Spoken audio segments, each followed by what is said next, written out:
Hello friends, welcome to my channel study for you. So guys, आज के इस video में हम लोग देखने वाले हैं जो आपका एसएससी सीएचएसएल का एग्ज़ाम होने वाला है 12 अप्रैल से लेकर 27 अप्रैल तक। उसके टॉप मोस्ट इम्पॉर्टेंट क्वेश्चंस को जो है इस वीडियो में देखने वाले हैं और मैं आपको 100% ये गारंटी देता हूँ कि आपके सीएचएसएल एग्ज़ाम में जो है इसी प्रकार से जो है प्रश्न पूछे जाते हैं। तो जिनका भी एग्ज़ाम 12 अप्रैल से या 27 अप्रैल को है तो वो इस वीडियो को जो है लास्ट तक ज़रूर देखिएगा। और आपसे रिक्वेस्ट करता हूँ, अभी तक आपने मेरे चैनल को अगर सब्सक्राइब नहीं किया है तो एसएससी से रिलेटेड पल पल के अपडेट के लिए जो है चैनल को सब्सक्राइब ज़रूर कर दीजिएगा। और बगल में ही आपको एक बेल आइकन यानी घंटे का निशान भी दिख रहा होगा, तो आप उसे भी जो ज़रूर प्रेस कर दीजिएगा। तो चलिए वीडियो को स्टार्ट करते हैं। पहला क्वेश्चन है दोस्तों कि मैसूर साम्राज्य और ब्रिटिश ईस्ट इंडिया कंपनी के बीच जो है ये दूसरा एंग्लो मैसूर युद्ध जो है ये कब लड़ा गया था। तो देखिए, ये जो दूसरा एंग्लो मैसूर युद्ध जो है ये आपका 1780 से 1784 के मध्य जो है ये लड़ा गया था। ठीक है, तो और ये किसके बीच लड़ा गया था, तो ये भी आपको याद रखना है कि मैसूर साम्राज्य और ब्रिटिश ईस्ट इंडिया कंपनी के मध्य जो है ये युद्ध लड़ा गया था। आपको बता दें दोस्तों कि टोटल जो है आपके 4 एंग्लो मैसूर युद्ध जो है वो लड़े गए हैं। ठीक है, प्रथम युद्ध जो आपका लड़ा गया था वो 1767 से आपका जो है 1769 तक जो है लड़ा गया था। ठीक है, किनके मध्य लड़ा गया था, तो ये भी आपको याद रखना है कि ईस्ट इंडिया कंपनी और सुल्तान हैदर अली के मध्य जो है आपका प्रथम एंग्लो युद्ध लड़ा गया था। ठीक है, और कब लड़ा गया था, तो मैं आपको बता दिया हूँ कि 1767 से लेकर जो है 1769 तक जो आपका लड़ा गया था। ठीक है, तो ये भी आपको याद रखना है।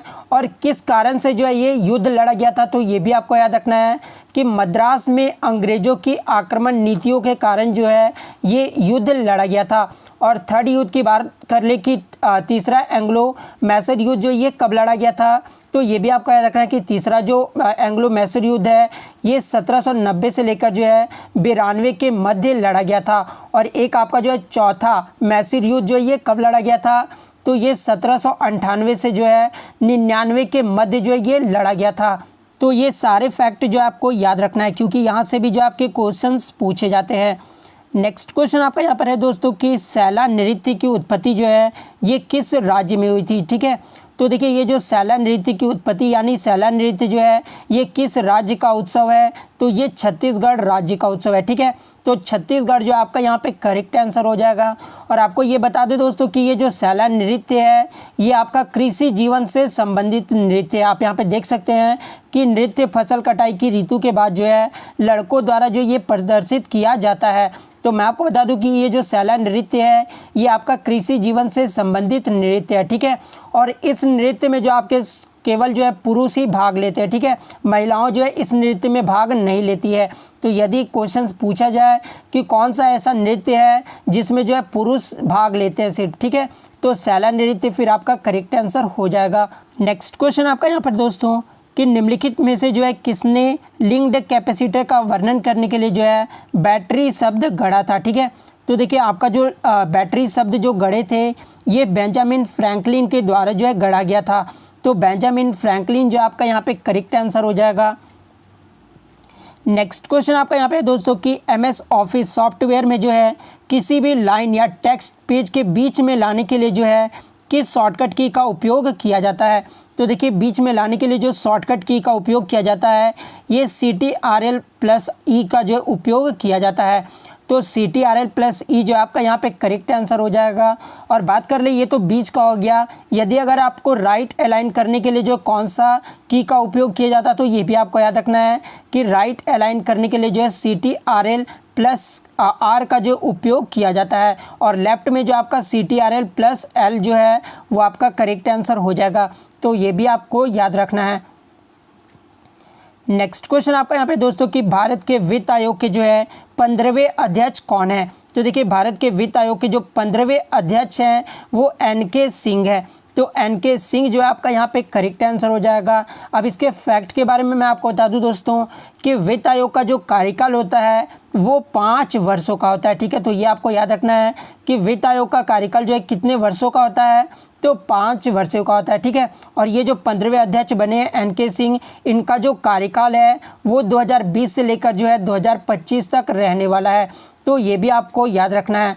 और यहाँ से एक क्वेश्चन और आपका पूछा जाता है दोस्तों कि भारत के जो वित्त आयोग के 14वें अध्यक्ष कौन थे। ठीक है, तो ये भी आपको याद रखना है कि 14वें जो अध्यक्ष थे वो डॉक्टर वाई बी रेड्डी थे। ठीक है, ये जो डॉक्टर वाई बी रेड्डी हैं ये जो 14वें अध्यक्ष थे। ठीक है, और वित्त आयोग का जो वर्णन है कौन से अनुच्छेद में किया गया, तो ये भी आपको याद रखना है कि वित्त आयोग का जो वर्णन है वो अनुच्छेद 280 का 1 में किया गया है। ठीक है, तो ये भी आपको याद रखना है। और इनकी जो नियुक्ति है, वित्त आयोग की जो नियुक्ति है वो किसके द्वारा किया जाता है, तो ये जो है राष्ट्रपति के द्वारा किया जाता है। तो ये भी आपको याद रखना है। और प्रथम वित्त आयोग कौन थे, तो ये भी आपको याद रखना है कि प्रथम वित्त आयोग जो थे वो केसी नियोगी थे। ठीक है, इनका नाम आपको याद रखना है कि प्रथम वित्त आयोग का नाम क्या है, तो केसी नियोगी फिर आपका करेक्ट आंसर हो जाएगा। नेक्स्ट क्वेश्चन आपका यहाँ पर दोस्तों कि क्लोरोफ्लोरोकार्बन जैसे कृत्रिम रसायनों को किस पर्यावरणीय परिघटना से संबंध किया गया है। तो देखिए ये जो क्लोरोफ्लोरोकार्बन जिसको CFCS बोलते हैं, ठीक है इंग्लिश में, इसमें जो कृत्रिम रसायनों को जो पर्यावरणीय परिघटना का संबंध किया गया है ये ओजोन के क्रमिक हाउस से जो है इसे संबंध किया गया है। तो ओजोन जो आपका यहाँ पे करेक्ट आंसर हो जाता। नेक्स्ट क्वेश्चन आपका यहाँ पे है दोस्तों कि निम्नलिखित में से जो है कौन सा अनुच्छेद जो है शिक्षा के मौलिक अधिकार के रूप में जो है 6 से 14 वर्ष की आयु वर्ग वाले सभी बच्चों के लिए मुफ्त और अनिवार्य शिक्षा जो है प्रदान करना सुनिश्चित करता है। तो ये जो आपका शिक्षा का अधिकार जो ये प्रदान करता है ये आपका अनुच्छेद 21 में प्रदान करता है। तो अनुच्छेद 21 जो आपका यहाँ पे करेक्ट आंसर हो जाएगा। और देखिए यहाँ से एक क्वेश्चन आपका और भी पूछा जाता है दोस्तों कि शिक्षा के अधिकार को जो है कौन से संविधान संशोधन के तहत जोड़ा गया था। ठीक है, तो ये भी आपको याद रखना है कि शिक्षा के अधिकार को जो है आपका 86वां जो संविधान संशोधन हुआ था जो कि आपका 2002 में किया गया था। ठीक है, तो 86वें संविधान संशोधन के तहत जो है शिक्षा के अधिकार को जोड़ा गया था। तो ये भी आपको याद रखना है।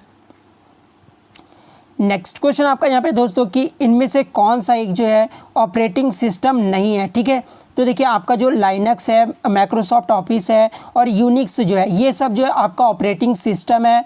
इसके अलावा आपको ऑप्शन में दिया हुआ था SQL, ठीक है, जिसका फुल फॉर्म होता है स्ट्रक्चर्ड क्वेरी लैंग्वेज। ठीक है, इसका फुल फॉर्म आपको याद रखना है स्ट्रक्चर्ड क्वेरी लैंग्वेज। ये जो ऑपरेटिंग सिस्टम नहीं है, तो ऑप्शन 1 जो है आपका यहाँ पे करेक्ट आंसर हो जाता। नेक्स्ट क्वेश्चन आपका यहाँ पर है दोस्तों कि हड़प्पा सभ्यता की खोज जो है सर्वप्रथम किस वर्ष में हुई थी। तो देखिए ये जो हड़प्पा सभ्यता की खोज की गई थी ये आपका 1921 ईस्वी में किया गया था। तो 1921 जो आपका यहाँ पे करेक्ट आंसर हो जाएगा। और आपको ये भी याद रखना है दोस्तों कि हड़प्पा सभ्यता की जो खोज है सर्वप्रथम किसने किया था, तो ये दयाराम साहनी के द्वारा किया गया था। इनका नाम आपको याद रखना है, किसके द्वारा किया गया था, तो दयाराम साहनी के द्वारा जो है 1921 ईस्वी में जो है हड़प्पा सभ्यता की खोज की गई थी। ठीक है, और यहाँ से एक क्वेश्चन और आपका बनता है दोस्तों कि मोहनजोदाड़ो की जो खोज है वो किसने किया था। तो ये भी आपको याद रखना है कि मोहनजोदाड़ो की जो खोज किए थे ये राखलदास बनर्जी के द्वारा जो है किया गया था। ठीक है, और कब किया गया था, तो 1922 ईस्वी में किया गया था। तो ये भी आपको याद रखना है। और ये भी याद रखना है कि हड़प्पा जो है ये किस नदी के तट पर स्थित है, तो ये रावी नदी के तट पर स्थित है। ठीक है, तो ये भी आपको याद रखना है। नेक्स्ट क्वेश्चन आपका यहाँ पर है दोस्तों कि वायुमंडल की किस परत के ऊपर जो है वायुमंडल यानी एक्सोस्फीयर है। तो देखिए एक्सोस्फीयर जो है ये आपका तापमंडल के ऊपर है। ठीक है, तो तापमंडल जो आपका यहाँ पे करेक्ट आंसर हो जाता। नेक्स्ट क्वेश्चन आपका यहाँ पे दोस्तों कि निम्नलिखित में से जो है किस मंत्रालय द्वारा जो है अंगीकार और ई कोर्स नाम के जो है 2 अभियान शुरू किए गए हैं। तो देखिए ये जो आपका अंगीकार और ई कोर्स जो 2 अभियान शुरू किए गए हैं ये आपका ministry of housing and urban affairs के द्वारा यानी आवासन और शहरी कार्य मंत्रालय के द्वारा जो है ये अभियान शुरू किया गया है। तो ऑप्शन 1 जो है आपका यहाँ पे करेक्ट आंसर हो जाएगा। आपको बता दें दोस्तों कि ये जो अंगीकार अभियान है ये आपका आवास योजना से जुड़ी हुई पहल है। ठीक है, तो ये भी आपको याद रखना है। नेक्स्ट क्वेश्चन आपका यहाँ पर दोस्तों कि निम्नलिखित में से जो वो कौन प्रतिष्ठित व्यक्ति हैं जिन्हें वर्ष 2019 में जो है माननीय राष्ट्रपति के द्वारा जो है भारत रत्न से सम्मानित नहीं किया गया है। तो देखिए 2019 में जो है 3 व्यक्तियों को भारत रत्न दिया गया था, ठीक है। कौन कौन से 3 व्यक्ति हैं? नानाजी देशमुख, प्रणब मुखर्जी और भूपेंद्र हजारिका। ये 3 व्यक्तियों को जो है भारत रत्न से पुरस्कार से सम्मानित किया गया था 2019 में। लेकिन ये जो सचिन तेंदुलकर थे, इन्हें जो है भारत रत्न से सम्मानित नहीं किया गया था 2019 में, ठीक है। आपको ये कमेंट बॉक्स में जवाब देना है दोस्तों कि सचिन तेंदुलकर को जो है कब भारत रत्न से जो है सम्मानित किया गया था। तो ये जो आपको कमेंट बॉक्स में ज़रूर जवाब देना है। नेक्स्ट क्वेश्चन आपका यहाँ पे है दोस्तों कि जनवरी 2020 को जो है भारत ओमान द्विपक्षीय नौसेना अभ्यास नसीम अल बहर में भाग लेने के लिए जो है ओमान के कितने जहाज को जो है गोवा पहुँचे थे, ठीक है।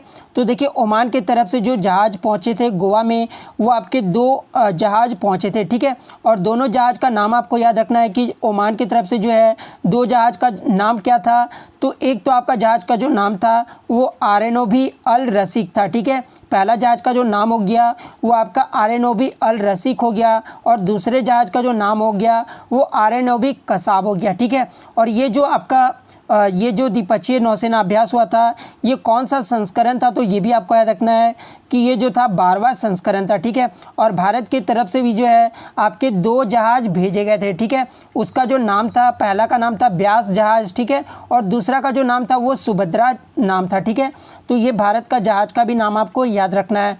नेक्स्ट क्वेश्चन आपका यहाँ पे दोस्तों कि मोटर वाहन संशोधन विधेयक 2019 के अनुसार जो है हिट एंड रन केस में अगर पीड़ित की मृत्यु हो जाती है तो प्रस्तावित न्यूनतम मुआवजा कितना होता है, ठीक है।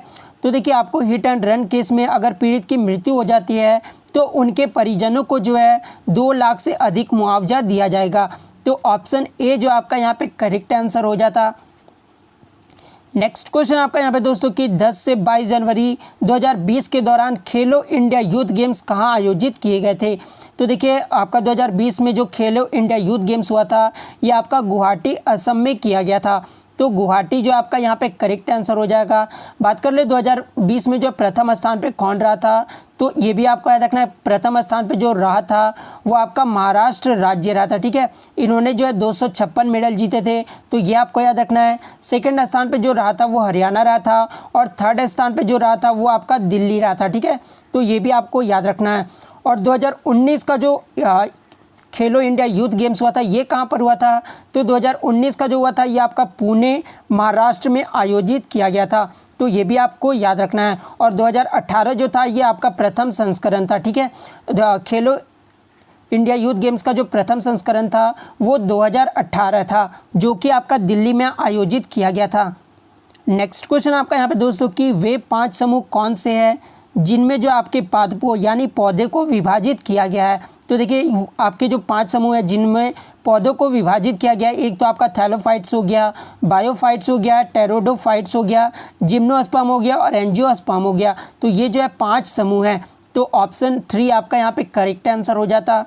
नेक्स्ट क्वेश्चन आपका यहाँ पे था दोस्तों कि लाइपेज नामक एंजाइम जो है शरीर के किस अंग द्वारा बनाया जाता है? तो देखिए ये जो लाइपेज नामक एंजाइम होता है ये शरीर के अग्नाशय अंग द्वारा बनाया जाता है। तो अग्नाशय जो आपका यहाँ पे करेक्ट आंसर हो जाएगा। नेक्स्ट क्वेश्चन आपका यहाँ पे दोस्तों कि भूपेन हजारिका सेतु यानी भूपेन हजारिका पुल, जिसे जो है ढोला सदिया पुल भी कहा जाता है, ये असम और किस राज्य को जो है जोड़ता है? तो देखिए ये जो आपका ढोला सदिया पुल है ये असम और अरुणाचल प्रदेश राज्य को जोड़ता है। तो अरुणाचल प्रदेश आपका यहाँ पे करेक्ट आंसर हो जाएगा। आपको ये भी याद रखना है दोस्तों कि भारत का जो सबसे लंबा पुल है वो कौन है? तो ये ढोला सदिया पुल है, ठीक है। अगर एग्ज़ाम में आपसे पूछा जाए कि भारत का सबसे लंबा पुल कौन सा है तो ये ढोला सदिया पुल है, जिसकी लंबाई कितनी है? तो 9.15 किलोमीटर है, ठीक है। और इसका उद्घाटन जो है कब किया गया था? तो ये भी आपको याद रखना है कि ढोला सदिया पुल का जो उद्घाटन है ये आपका 26 मई 2017 में किया गया था, ठीक है। और किसके द्वारा किया गया था? तो ये प्रधानमंत्री नरेंद्र मोदी के द्वारा किया गया था। तो ये फैक्ट भी आपको याद रखना है। नेक्स्ट क्वेश्चन आपका यहाँ पे दोस्तों कि निम्नलिखित में से जो है कौन सी तरंगे यानी किरणें जो है उच्चतम आवृत्ति वाली विद्युत चुम्बकीय तरंगे किरणें हैं, ठीक है। तो आपका जो उच्चतम आवृत्ति वाला जो विद्युत चुम्बकीय तरंगे होता है वो आपका गामा किरण होता है। तो गामा किरण जो आपका यहाँ पे करेक्ट आंसर हो जाएगा। देखिए आवृत्ति को जो आरोही क्रम क्या होता है तो ये भी आपको याद रखना है कि सबसे कम जो आवृत्ति होता है किरण का वो आपका रेडियो वेव्स का होता है, ठीक है। तो मैं आपको सारा कुछ समझा दूं कि रेडियो वेव्स का जो है सबसे कम आवृत्ति होता है। उसके बाद जो कौन आता है आपका माइक्रोवेव्स आता है, ठीक है। माइक्रोवेव्स के बाद आपका क्या आता है, तो इंफ्रारेड आता है, ठीक है। तो ये आपको याद रखना है। उसके बाद जो है किसका आता है, विजिबल लाइट का आता है। उसके बाद आपका किसका आता है, तो यूवी, जिसको आप अल्ट्रा वायलेट रेड भी बोलते हैं, ठीक है। उसके बाद आपका किसका आता है, तो एक्सरे का आता है। उसके बाद जो आपका गामा रे का आता है, जो कि आपका सबसे ज़्यादा आवृत्ति किसका होता है, तो गामा रे का होता है। तो गामा रे जो आपका यहाँ पे करेक्ट आंसर हो जाएगा। और सबसे कम अगर आवृत्ति पूछा जाए तो फिर आपका रेडियो वेव्स जो है आपका करेक्ट आंसर हो जाएगा। नेक्स्ट आपका यहाँ पे दोस्तों कि भारत के किस राज्य में जो है बोमाडीला दर्रा जो स्थित है। तो ये जो बोमाडीला दर्रा है ये आपका अरुणाचल प्रदेश राज्य में स्थित है। तो ऑप्शन 2 जो आपका यहाँ पे करेक्ट आंसर हो जाएगा। नेक्स्ट क्वेश्चन आपका यहाँ पे दोस्तों कि प्रत्येक वर्ष मनाए जाने वाले प्रसिद्ध गौरा गौरी पूजा का आनंद लेने के लिए जो है आप किस राज्य में जाएंगे। तो देखिए ये जो गौरा पूजा जो है ये आपका छत्तीसगढ़ राज्य में मनाया जाता है। तो छत्तीसगढ़ जो आपका यहाँ पे करेक्ट आंसर हो जाएगा। नेक्स्ट क्वेश्चन आपका यहाँ पे दोस्तों कि द्रोणाचार्य पुरस्कार जो है ये किस वर्ष आरंभ किया गया था। तो देखिए ये जो द्रोणाचार्य पुरस्कार है ये आपका 1985 ईस्वी में जो है प्रारंभ किया गया था। तो 1985 जो आपका यहाँ पे करेक्ट आंसर हो जाएगा। देखिए ये जो द्रोणाचार्य अवार्ड है ये खेलों में उत्कृष्ट कोचों के लिए जो ये अवार्ड दिया जाता है। तो ये आपको याद रखना है कि द्रोणाचार्य पुरस्कार जो ये किसे दिया जाता है, तो खेलों में उत्कृष्ट कोचों को जो है ये अवार्ड दिया जाता है, ठीक है। और इसमें जो नगद पुरस्कार दिया जाता है वो कितना दिया जाता है, तो 5 लाख रुपए जो है वो नगद पुरस्कार दिया जाता है। तो ये भी आपको याद रखना है। नेक्स्ट क्वेश्चन आपका यहाँ पे दोस्तों कि भारत में जो है सबसे ठंडा स्थान कौन सा है। तो देखिए आपका भारत में जो सबसे ठंडा स्थान है वो द्रास है। तो द्रास जो आपका यहाँ पे करेक्ट आंसर हो जाएगा। और ये जो द्रास है दोस्तों ये जम्मू कश्मीर के कारगिल ज़िले में है, ठीक है। और इसे जो है लद्दाख के द्वार के नाम से भी जाना जाता है। द्रास को किस नाम से जाना जाता है, तो लद्दाख के द्वार के नाम से भी जो इसे जाना जाता है। तो ये भी आपको याद रखना है। और विश्व का जो है सबसे ठंडा स्थान कौन सा है ये भी क्वेश्चन आपसे पूछा जाता है। तो विश्व का जो सबसे ठंडा स्थान है वो बखोयांसक है, ठीक है। मैं आपको लिख के बता देता हूँ, विश्व का जो सबसे ठंडा स्थान है वो बखोयांसक है, ठीक है। और ये बखोयांसक कहाँ पे है, तो ये साइबेरिया में है, ठीक है। तो ये भी आपको याद रखना है। नेक्स्ट क्वेश्चन आपका यहाँ पे दोस्तों कि इनमें से जो है कौन सा मानव शरीर का उत्सर्जन अंग है, ठीक है, यानी एक्सक्रेटरी ऑर्गन है, ठीक है। तो मानव शरीर का जो उत्सर्जन अंग होता है वो त्वचा होता है। तो त्वचा जो है आपका यहाँ पे करेक्ट आंसर हो जाएगा। नेक्स्ट आपका यहाँ पे दोस्तों कि वेलांचनी वन में जो है कौन से वृक्ष पाए जाते हैं। तो देखिए ये जो वेलांचनी वन में जो है ये सुंदरी वृक्ष पाए जाते हैं। तो सुंदरी जो आपका यहाँ पे करेक्ट आंसर हो जाएगा। तो इतने सारे क्वेश्चन जो मैं आपको प्रीवियस ईयर्स के क्वेश्चंस को डिस्कस किया हूँ। तो अगर आपको वीडियो अच्छी लगी हो दोस्तों तो वीडियो को जो है लाइक ज़रूर कर दीजिएगा। और अगर आपको इसका PDF चाहिए तो आप मेरे टेलीग्राम पे जो है जुड़ सकते हैं, जिसका लिंक मैं टेलीग्राम का लिंक जो है मैं डिस्क्रिप्शन में प्रोवाइड कर दूँगा। आप वहाँ से ईजिली जो इन सारे क्वेश्चन का PDF जो है वो प्राप्त कर सकते हैं। तो अगर वीडियो अच्छी लगी हो तो वीडियो को लाइक करना बिल्कुल भी मत भूलिएगा। चैनल पर नए तो चैनल को सब्सक्राइब करके जो है बेल आइकन को ज़रूर प्रेस कर दीजिएगा। तो मिलते हैं नेक्स्ट वीडियो में, तब तक thank you, all the best.